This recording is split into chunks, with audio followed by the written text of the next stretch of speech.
আজকে আলোচনা করব যে কোয়েল পাখির যদি ঠান্ডা লাগে তাহলে কোন ওষুধটা খাওয়াইলে ভালো কাজ করবে। তো সে বিষয়ে আলোচনা করব। তো এই যে কোয়েল পাখিগুলি দেখতে পাচ্ছেন, এই পাখিগুলা কয়েকদিন যাবত একটু কম খাচ্ছে। তো এর জন্য আমি বুঝতে পারলাম যে এই কোয়েল পাখির ঠান্ডা লাগছে। তো এর জন্য আমি একটা পাউডার দিয়েছি, পাউডারটা খুবই ভালো কাজ করে। তো এই পাউডারটার নাম হচ্ছে টার্বোনিট। এই টার্বোনিট শুধু ঠান্ডার না, এটা ফাউল কলেরা এবং হচ্ছে যদি এই কোয়েল পাখির যদি কোনো ইনফেকশন জনিত সমস্যা থাকে এবং যে কোনো আমাশা জনিত সমস্যা থাকে, তো সেক্ষেত্রে কিন্তু অ্যান্টিবায়োটিক হিসেবে এই ওষুধটা খুবই ভালো কাজ করে। তো এটা আপনারা খাওয়াবেন 3 থেকে 5 দিন।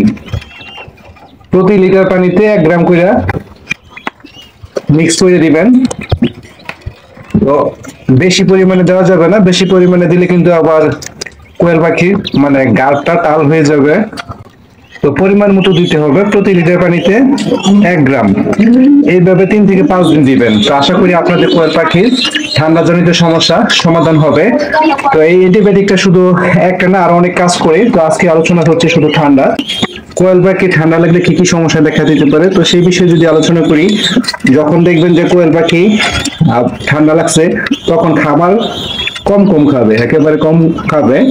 এবং হচ্ছে আপনার কোয়েল পাখির ডিম প্রোডাকশনটা কমে যাবে।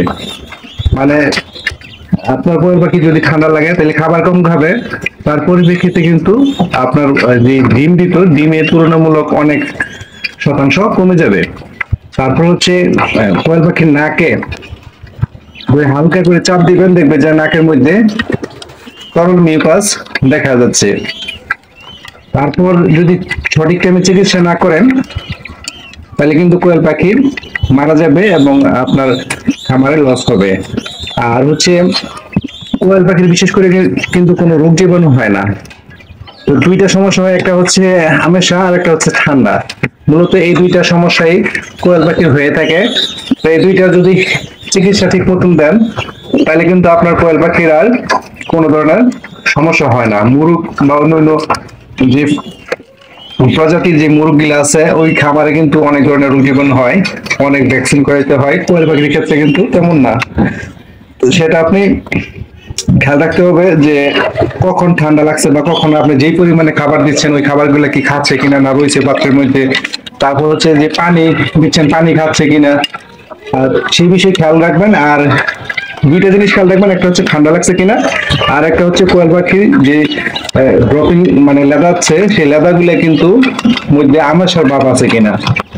এই দুইটা জিনিস যদি আপনি খেয়াল করে কোয়েল পাখি পালন করেন তাহলে কিন্তু আপনার লস হবে না।